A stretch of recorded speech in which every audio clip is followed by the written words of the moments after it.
Hello বন্ধুরা, তোমরা সবাই কেমন আছো? আশা করছি সবাই ভালো আছো। আমরাও ভালো আছি। আর আজকে হলো জন্মাষ্টমী শুভেচ্ছা তোমরা সবাইকে। ভগবান তোমাদের সবাইকে ভালো রাখুক, সুস্থ রাখুক, এইটাই ভগবানের কাছে প্রার্থনা। তো এখন তো আমি আছি বাড়িতে, মানে বাবার বাড়িতে। তো উপরে এসেছি আমি ছাদে। তো ছাদে এসে একটু বৃষ্টি পড়ছে। তো দীপাংশুর জামাগুলো তোলার জন্যই আমি ছাদে এসেছি। বৃষ্টি পড়ছে, এখন দেখো কথা বলতে বলতে আবার বৃষ্টি কমেও গেছে।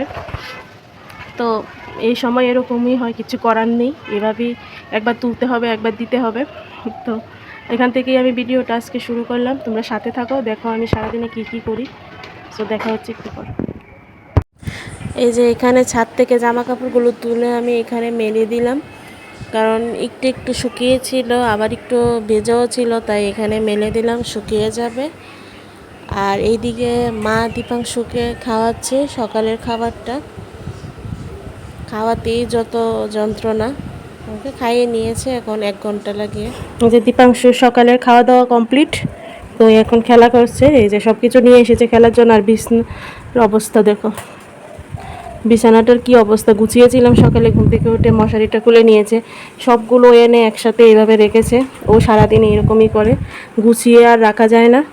গুছাবো 5 মিনিটও যাবে না, আবার এভাবে লন্ডভন্ড শুরু করে দেয়। এই যে লন্ডভন্ড করে আর ওইদিকে যাবে না, এখন এগুলো নিয়ে লন্ডভন্ড করছে। এখন সারা ঘর ভরাবে।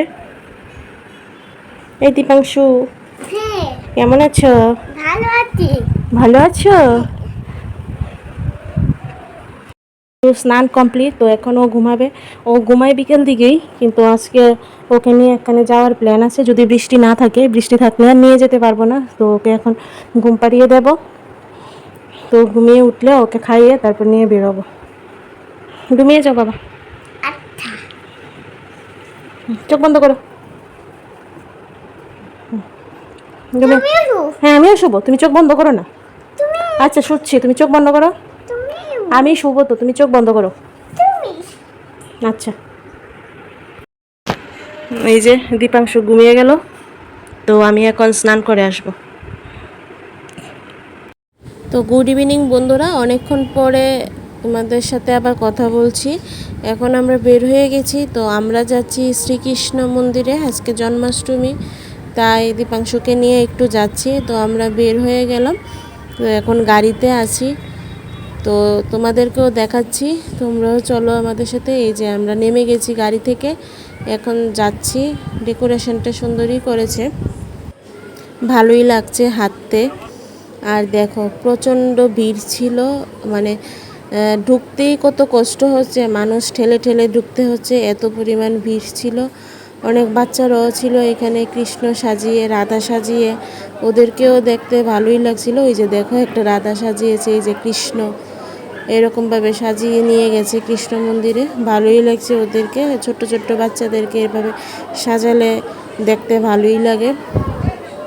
তো এখন শ্রীকৃষ্ণকে দর্শন করব, দেখি কতক্ষণে গিয়ে দর্শন করতে পারি। এই যে দেখো দূরের থেকে এতটুকুই দেখতে পাচ্ছি, খুব ভিড় ছিল, মানে এত পরিমাণ ধাক্কাধাক্কি ছিল। এই যে শ্রীকৃষ্ণ, তোমরাও দর্শন করে নাও। যে কি সুন্দর লাগছে না, শ্রীকৃষ্ণকে কি সুন্দর করে সাজিয়েছে ফুল দিয়ে। খুব আজকে ওর জন্মদিন বলে কথা। আর এখানে প্রোগ্রাম চলছে।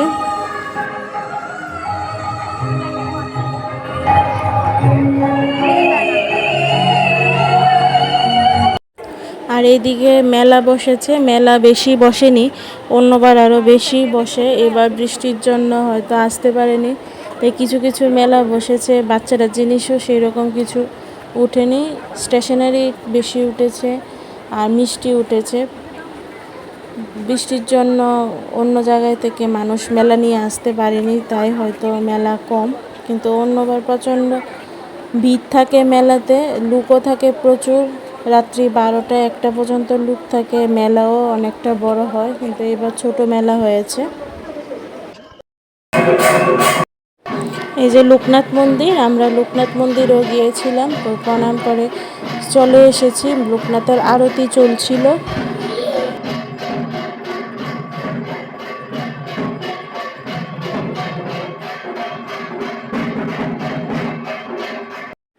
আমরা মন্দির ঘুরে তো শেরোবালিতে চলে এলাম। শেরোবালিতে এসে আমি নিয়েছি ধোসা আর মা নিয়েছিল দহি বড়া। তো আমার ধোসা আস্তে আস্তে মার দহি বড়া কমপ্লিট হয়ে গেছে খাওয়া।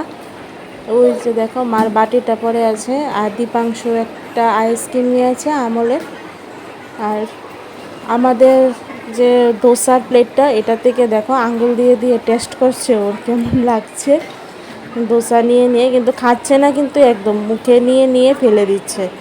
মানে ও দেখলে একটু মুখে দেবে, মুখে নিয়ে ফেলে দেবে। আর ও খাওয়ার কোনো ইচ্ছেই থাকে না। আইসক্রিমটা একটু খেয়েছে, ও সবটা খেতে পারেনি। তারপর আমরা চলে এলাম আমার পিসির বাড়িতে। পিসির বাড়িতেও জন্মাষ্টমী পূজা করে। এই যে দেখো গোপাল সোনা কি সুন্দর করে সাজিয়েছে। তো বলেছিল আসার জন্য, তো আমরা শেরোবালি থেকে খাওয়া দাওয়া করে তারপর পিসির বাড়িতে আসলাম। বাড়িতে আসার আগে তো গোপালকে একটু প্রণাম করলাম। দেখো গোপালকে কি সুন্দর লাগছে, কি সুন্দর করে সাজিয়েছে। এখানে সবাই বসে গল্প করছে।